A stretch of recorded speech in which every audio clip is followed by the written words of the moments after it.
Hi, this is Eric with Parts Selector, and today we're going to show you how to test and replace the heating element on your Whirlpool dishwasher. These instructions also apply to other Whirlpool Corporation dishwasher brands including KitchenAid, Maytag, Jenn-Air, Amana, and more.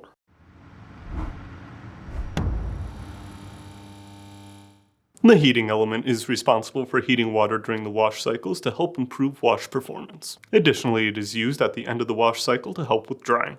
If the heating element fails, the wash cycle may not be as effective or the dishes may not dry properly.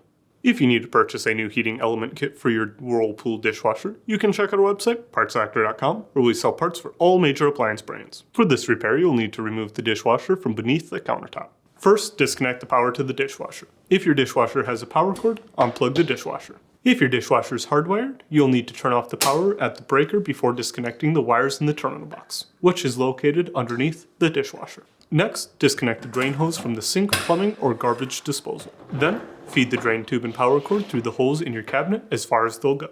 Next, turn off the water shutoff valve for the water supply line. Then, remove the access panel on the bottom of the dishwasher by undoing the retainers. Place a towel or sheet pan under the dishwasher to catch any water that may leak. Now, disconnect the water supply line from underneath the dishwasher. Leave the drain tube attached. Next, open the dishwasher door and remove the screw securing the dishwasher to the countertop. If your dishwasher is side-mounted, remove the screws from the cabinet, which may be located behind the cabinet seal or behind the plastic cap on the side of the dishwasher. You may need to lower the dishwasher's leveling legs if it is too tight against the countertop.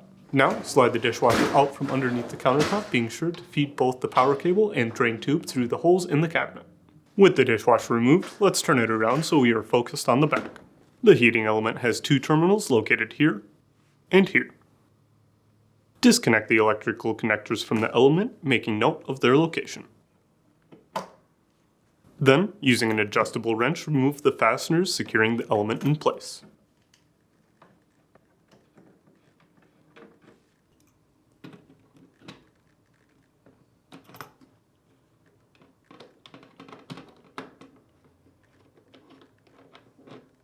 Now, turn the dishwasher back around and open the door. Then, pull the bottom dish rack out and set it aside. Remove the lower wash arm by gently turning the locking mechanism to the left until it clicks. Now, lift the rear of the heating element up to pull the terminals through the dishwasher housing and then forward to free it from the retaining clip. To determine if your heating element is bad, you'll need to test it using a multimeter. If you have an auto-ranging multimeter, set it to the ohms setting. If you have a manual ranging multimeter, you'll need to set it to the lowest ohms setting. Now, touch one of the probes to each of the terminals on the heating element. If your heating element is good, it should test around 10 to 20 ohms. If your reading does not fall within that range, your heating element is likely bad and will need to be replaced. If you need to purchase a new heating element kit, you can check out our website, partselector.com. We'll leave a link in the description below. You want to make sure you are searching with the model number from the tag on your dishwasher to make sure you are getting the correct part. To install, insert the heating element terminals into the holes in the dishwasher's housing, while making sure the front of the coil sits beneath the retainer.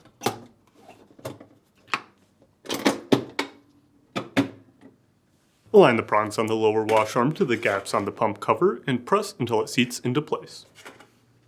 Then, twist the locking mechanism to the right until it clicks. Align the wheels on the lower rack to the tracks on the door and set into place. Then, push it into the dishwasher and close the door. When installing the new element, make sure that you are using the new fasteners that come with the kit, as the threads may be different than the original. Now, on the back side of the dishwasher, install the fasteners, being sure to tighten them with an adjustable wrench.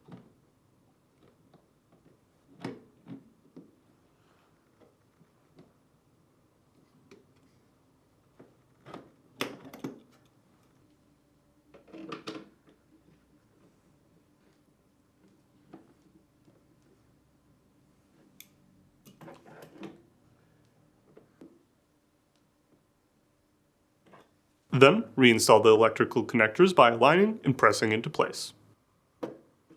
To reinstall, begin by laying the water line on the floor so that it is in line with the inlet valve. Then, tape it down so it remains in place when sliding the dishwasher. With the dishwasher near the cabinet, feed the drain tube through the hole located towards the top of the cabinet and feed the power cord through the lower hole. Now, push the dishwasher back a few inches underneath the countertop and continue feeding the drain tube and power cord into the cabinet. Repeat until the dishwasher is in place.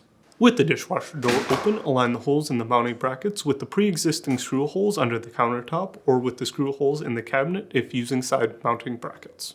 You may need to extend the dishwasher's leveling legs to ensure a tight fit against the countertop. Then, reinstall the 2 mounting bracket screws. Now, reconnect the water line to the water inlet valve located on the bottom of the dishwasher. Then, reinstall the access panel by aligning and inserting the retainers and securing in place. Reconnect the drain tube to the sink plumbing or garbage disposal. Now, plug in your dishwasher. If your dishwasher is hardwired, you'll need to reconnect wires in the terminal box and restore power by flipping the breaker. Then, turn on the water valve. Finally, test the dishwasher and check for any leaks. That's it for today's video, and if you found this video helpful, make sure to leave a like and comment down below, and for more videos like this, please consider subscribing.